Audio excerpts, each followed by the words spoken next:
तो भैया रीट मेंस का रिज़ल्ट जो हम कयास लगाए बैठे थे कि 26 मई से तो रिज़ल्ट आ ही जाएगा। मतलब तुम देखो यार, जनवरी में पेपर हुआ, फरवरी में हमने सोचा कि आंसर की आएगी, मार्च में आंसर की आई प्रोविज़नल, फिर हमने सोचा कि अप्रैल में तो रिज़ल्ट आ ही जाएगा, बट अप्रैल में तो कुछ भी नहीं आया। फिर अपन आए मई में आकर आलोक राज जी ने कहा, कोशिश कर रहे हैं, हम प्रयास करेंगे कि मई के अंतिम सप्ताह में या जून के प्रथम सप्ताह में हम परिणाम निकालने के प्रयास करें, पर समस्याएं आ रही है ना, कि देखो रिज़ल्ट निकाले जाएंगी। फिर उन्होंने ट्वीट भी किया कि भाई 25 मई से 31 मई के बीच रिज़ल्ट आएंगे ही आएंगे, आने लग ही जाएंगे।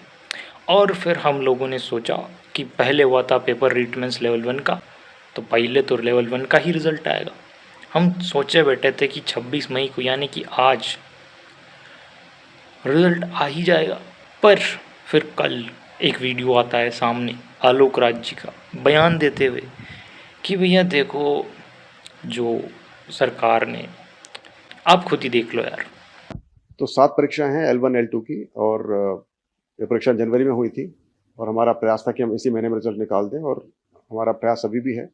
तो मैं नहीं कह सकता कि कल रिजल्ट निकल पाएगा, लेकिन कोशिश करें कि इसी हफ्ते में है कुछ रिजल्ट हम शुरू कर दें निकालना, और बाकी भी हम चाहते हैं कि अगले महीने के पहले सप्ताह में रिजल्ट निकाल दें। तो ऐसा हमारा प्रयास है, अगले 10-15 दिन में सभी रिजल्ट निकाल दें। शुरुआत सर लेवल 2 से करेंगे या लेवल 1 से? अभ्यर्थी के मन में एक देखिए सवाल है, वो पूछते रहते हैं। नहीं, वो सभी पर काम चल रहा है, लेकिन मेरे को लग रहा है लेवल 2 का पहले शुरू हो जाएगा। उन्होंने इस प्रकार से बताया कि भाई 2-3 बातें बताई कि पहली तो कि रिज़ल्ट लेट क्यों हो सकता है, क्योंकि सुप्रीम कोर्ट ने जो न्यूनतम अंकों की बात कही है कि भाई कुछ कैटेगरीज में जो नेगेटिव में सिलेक्ट हो जाते हैं या फिर 0 अंकों पे या बहुत कम अंकों पे सिलेक्ट हो जाते हैं, उनके लिए मिनिमम क्वालिफाइंग क्राइटेरिया होना चाहिए। तो एक तो ये कारण हो गया। लेवल 2 में इस बात की उतनी दिक्कत नहीं थी, बट लेवल 1 में इसकी दिक्कत थी। इसीलिए उन्होंने कहा कि देखो लेवल 1 का रिज़ल्ट हम थोड़ा लेट निकालेंगे, पहले रिज़ल्ट लेवल 2 की आएंगी। तो रिज़ल्ट मई में भी आ ही सकता है 30 को, या है ना, मतलब एकदम एंड के 1-2 दिन में आ सकता है, या फिर जून के पहले पहले सप्ताह में तो आ ही जाएगा, ऐसा हम अभी मान के चल सकते हैं। तो आप शॉर्ट एंड सिंपल समझ लीजिए कि अगर आलोक राज जी की कृपा हुई तो रिज़ल्ट आपका 3 से 4 दिन में आ जाएगा।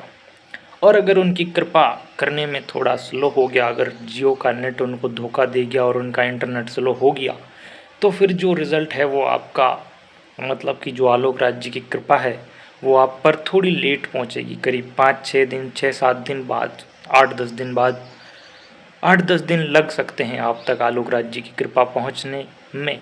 तो मैं यही कहूँगा कि भाई देखो, अगर तुम लेवल 1 से हो तो सोचना भी मत, अभी तो 3 दिन तो सोचना भी मत, जब तक लेवल 2 के सारे रिज़ल्ट नहीं आ जाते तब तक तो सोचना भी मत कि अपना रिज़ल्ट आ रिया है। ठीक है, तो अपना रिज़ल्ट आएगा एकदम बाद में। पहले आएंगे बड़े बड़े लोग, बीएड बीए करने वालों को, पहले उनको थोड़ा, पहले उनको समझाया जाएगा कि देखो ये ऐसा हुआ ना, अब तुम्हारा ऐसा होगा, ऐसा होगा। अपना रिज़ल्ट बाद में आएगा ही सही, वो तो पहले से लग ही रहा था, क्योंकि जो अपना वाला पेपर था ना, बेहतरीन लेवल का था, वो एकदम अल्टीमेट, जो एक्सट्रीम लेवल का पेपर होता है ना, तो एक्सट्रीम लेवल का पेपर था अपना। इसमें क्या है कि जो सो कॉल्ड एक्सपर्ट है ना, जो अपने आप को एक्सपर्ट बुलाते हैं, उनको थोड़ा ज़्यादा समय लग गया होगा इन आंसर्स को सॉल्व करने में, उनके आंसर ढूंढने में, या फिर कस्टमर ढूंढने में। तो क्या पता यही कुछ रीज़न्स हैं जिसकी वजह से अपना जो रिज़ल्ट है वो थोड़ा लेट आएगा। अब देखो ऐसा ही है, 5 महीने हुए हैं, 4-5 दिन, 8-10 दिन और सही, ठीक है। पर मैं यही चाहता हूँ यार कि अगर आपको रिज़ल्ट निकालना होता है ना, तो बहुत ज़्यादा लेट किए बिना आप सीधा निकाल दिया करो। ऐसे मत बोला करो कि हाँ, अप्रैल के लास्ट में निकाल सकते हैं, मई के लास्ट में निकाल सकते हैं, पहले हम लेवल 2 के निकालेंगे, फिर ये बात, फिर वो बात, ऐसा मत बोला करो। रिज़ल्ट निकालना होता है सीधा निकाल दिया करो कि ये लो। और एक मेरा ऐसा डाउट आ रहा था हाँ, कल जब मैं एकांत में ध्यान लगाकर बैठा था, तब मुझे एक ऐसा ही विचार आया कि देखो, पहले आती है प्रोविज़नल आंसर की,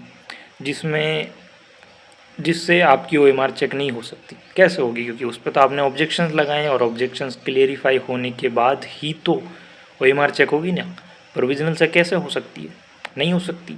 तो प्रोविजनल से आपकी OMR चेक नहीं होती है। तो मैं ऐसा सोच रहा था कि अब जब OMR चेक कर रहे होंगे तो मैं ये सोच रहा था कि OMR चेक करेंगे तो एटलीस्ट 15-20 दिन पहले या 25 दिन, तो एटलीस्ट 20-25 दिन पहले तो ऑफिशियल मतलब फाइनल आंसर की, जिसमें कोई चेंज नहीं होने वाला है, वो फाइनल आंसर की एटलीस्ट 20-25 दिन पहले तो बनकर तैयार हो जाती होगी। तो क्यों ना उस फाइनल आंसर की को रिलीज़ कर दिया जाए रिज़ल्ट से पहले, रिज़ल्ट के बाद ही या रिज़ल्ट के साथ ही, क्यों पहले क्यों नहीं, मतलब क्यों? बस ऐसा मेरा डाउट आ गया था जब मैं ध्यान लगा रहा था। तो आप बताना क्यों नहीं करते, या फिर करना चाहिए कि नहीं करना चाहिए। बाकी ज्ञान तो बहुत है और भी वीडियोस आप चेकआउट कर सकते हो, दे रखा है बहुत सारा ज्ञान।